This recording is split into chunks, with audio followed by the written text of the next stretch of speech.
भी मेरे मंदिर, तुम ही मेरे देवता, तुम ही देवता हो। तुम ही मेरे मंदिर, तुम ही मेरी पूजा, तुम ही देवता हो, तुम ही देवता हो। कोई मेरी आंखों से देखे तो समझे कि तुम मेरे क्या हो, तुम मेरे क्या हो।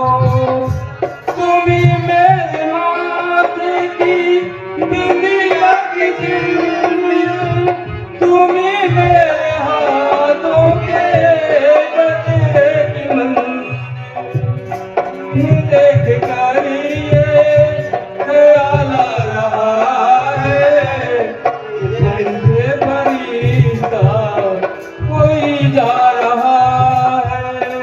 तुम ही मेरे मंदिर, तुम ही मेरी पूजा, तुम ही देवता हो, तुम ही देवता हो।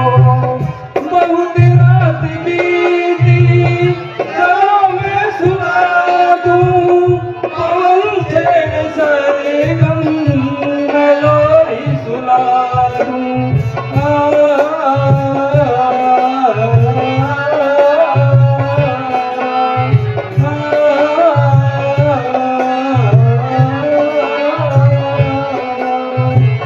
बहुत रात बीती, चलो मैं सुना दूं पवन छेड़ सरगम, मैं लोरी सुना दूं। देख कर ये ख्याल आ रहा है कि जैसे फरिश्ता कोई सो रहा है। तुम ही मेरे मंदिर, तुम ही देवता हो।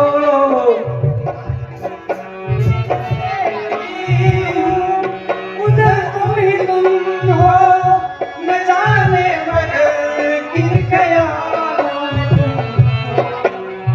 मैं हूँ एक माटी की छोटी सी गुड़िया, प्राण मेरे तुम ही आसरा हो।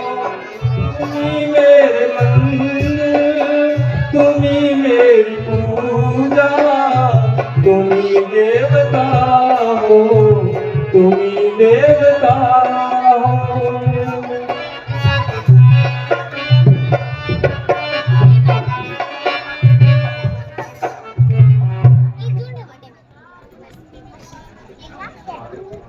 मुझे तारो स्वामी समझकर दासी चरणों की, तुम्ही को है लज्जा जगपति मेरे प्रण की। करो आस पूरी, गरुड़गामी मेरे पति बनो, भिखारी कन्या का कठिन व्रत पूरा सफल करो।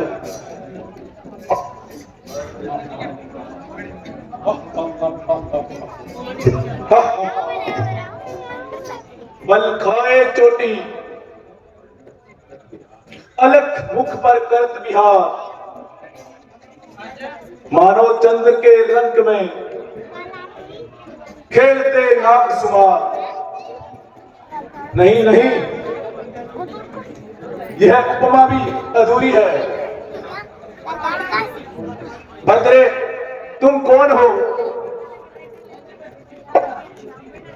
तेजस्वी पुरुष, किसी का पता पूछने में कोई बुराई नहीं है। जी चाहे जो सवाल कर, परंतु अपनी इच्छाओं को संभाल कर।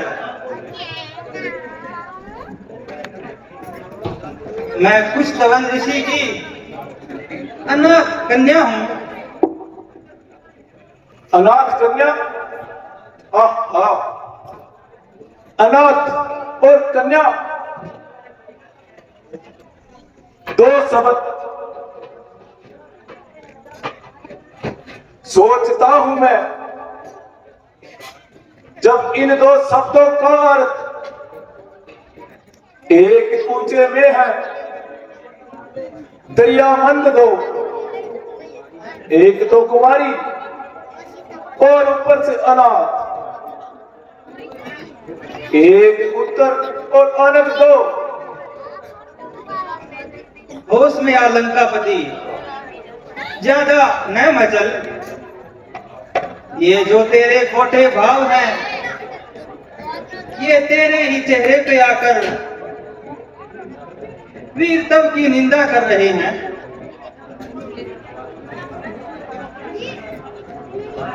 अगर तू इन्हें दबा नहीं सकता तो याद रख, तू किसी पर भी काबू नहीं पा सकता। देवी, तुमने अपने जीवन का क्या निश्चय किया है? तथा वह कौन भाग्यशाली पुरुष होगा जो इस चंद्रमा से अमृत पान करेगा?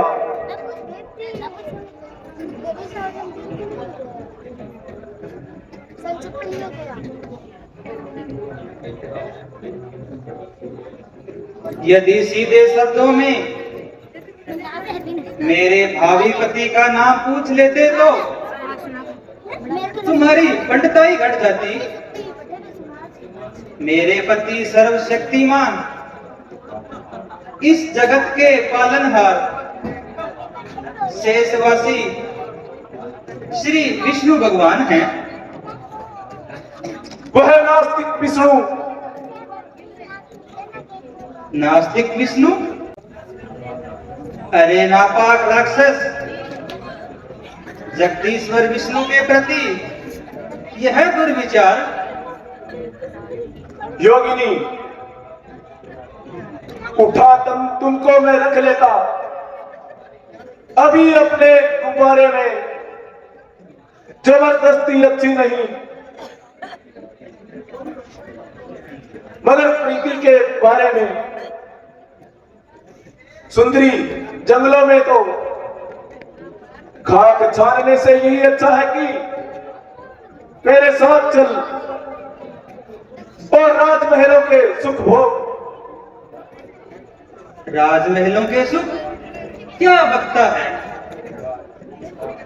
होगा ऋषि सुधा का जीवन मरण कुटी पर, सोने की लाख लंका वारु परण कुटी पर। ओह, इतनी देर में तो मुझे 100 बार गुस्सा आ जाता,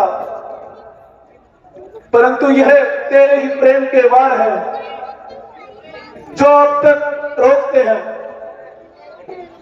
अरे नीच, इतनी देर में तो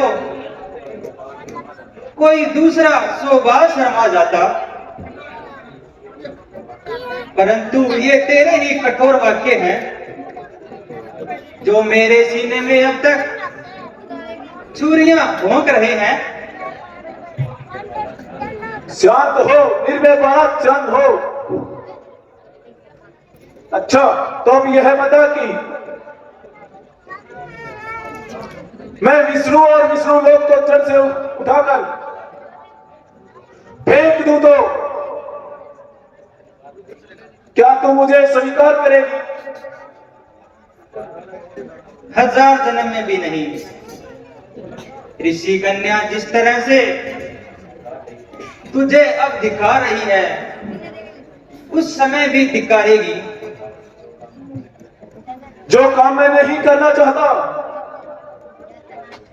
तू उसी से बार बार चेता रही है। अरे पापी, दुर्व्यवहार, भूल गया? 2 जन्म पहले का ध्यान कर। आखिर तू उसी बहरूपिये की ब्योड़ी का द्वारपाल था। उस पुरानी बात को रख दे उठाकर ताक पर। क्योंकि तू अब काबू में है, पंजे मुश्ताक में।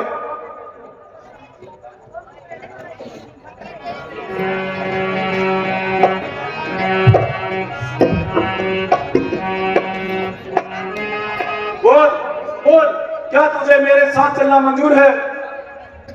नीच, तूने मुझे बुरी चेष्टा से छुआ है, इसलिए यह शरीर अब विष्णु भगवान के योग्य नहीं रहा। मैं इसे तुरंत छोड़कर राजा जनक के घर सीता के रूप में जन्म लूंगी और तेरे मौत का कारण बनूंगी। असूते केस तूने छुए, लिए नापाक हाथों से, अभी करना होगा इनको जलाकर खाक हाथों से। मुझे तूने घसीटा है ये बेपाक हाथों से, करूंगी मैं तेरे जीवन का किस्सा पाक हाथों से।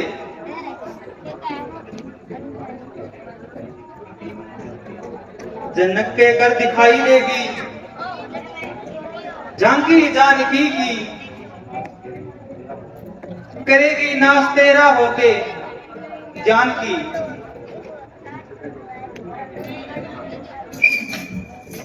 राज जनक की जय हो।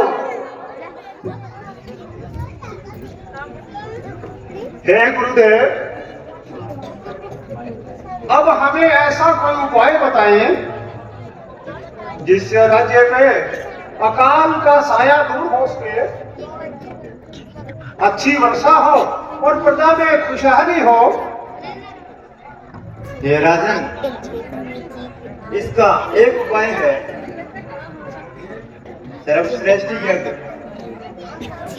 सर्वश्रेष्ठ यज्ञ रचाया जाए। तत्पश्चात आप महारानी अपने हाथों में खेतों में हल चलाओ, तब वर्षा का होना संभव है। अच्छा गुरुदेव, अब तैयारी कीजिए ताकि हमारे राज्य का अकाल दूर हो सके और यज्ञ की तैयारी कीजिए गुरुदेव।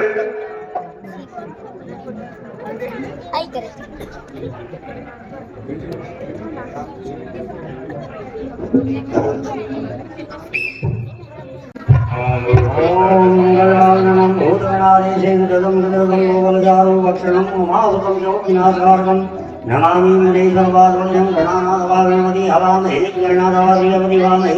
ओम प्रजापते नमः स्वाहा, ओम इंद्राय नमः स्वाहा, ओम लक्ष्मीपते नमः स्वाहा।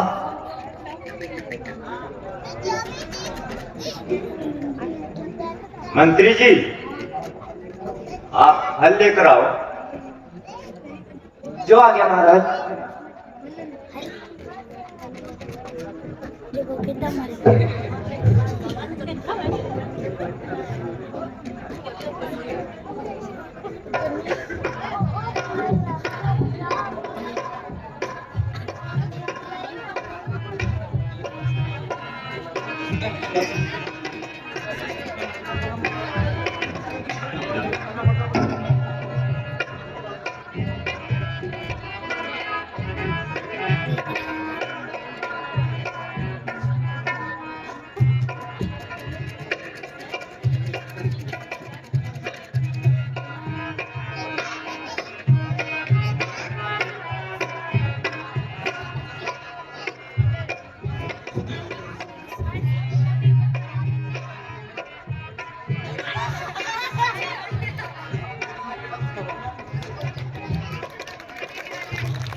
महारानी जी, ये कन्या देखिए कितनी सुंदर है।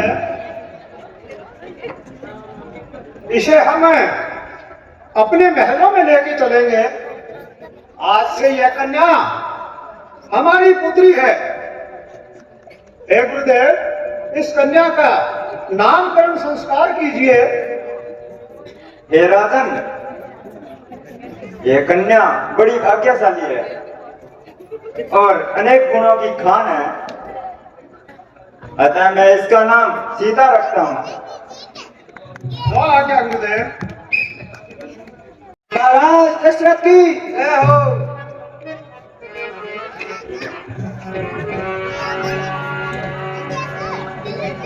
मंत्री जी, हमारे सूर्य वंश के खानदान में महाराजा सत्यवादी हरिश्चंद्र हुए हैं, जिन्होंने अपने राजपाट को अपने धर्म के लिए बलिदान करके एक चंडाल की गुलामी की और अपने धर्म का पालन किया। न जग को त्यागो न हर को, भूलो जिंदगानी में, रहो दुनिया में, यूं रहता है कमल जैसे पानी में। सत्य है महाराज। मंत्री जी, राज्य में हर प्रकार से शांति तो है, प्रजा अपने कर्तव्य का पालन तो करती है और देव मंदिरों की विधि से पूजा तो होती है। महाराज, वो तो सब कुशल है, परंतु सरयू नदी के तट पर इन दिनों हिंसक जानवरों का बहुत भय छाया हुआ है। अतः वहां पर सेना की तैनाती कर प्रजा के दुख का निवारण किया जाए। मंत्री जी, मैं स्वयं सरयू तट पर तैनात रहूंगा और प्रजा के सुख का निवारण करूंगा। बेटा श्रवण, यह कौन सा स्थान है? पिताजी, अब हम सब तीर्थों की यात्रा पूरी करके सरयू नदी के तट पर आ पहुंचे हैं। कल सुबह तक हम अपनी राजधानी अयोध्या पहुंच जाएंगे और अंतिम यज्ञ की आहुति से अपनी तीर्थ यात्रा संपूर्ण हो जाएगी। आपके नेत्र ठीक हो जाएंगे। आप अपने बेटे श्रवण को अपनी आंखों से देख सकेंगे। भगवान करे ऐसा ही हो बेटा, हम तुम्हें अपनी आंखों से देख सके, बस और हमें कुछ नहीं चाहिए। बेटा सरवन, प्यास बहुत जोर की लगी हुई है, तू कहीं से जल भरकर ले आओ। जैसी आज्ञा माता जी, मैं जल लेकर शीघ्र आता हूँ।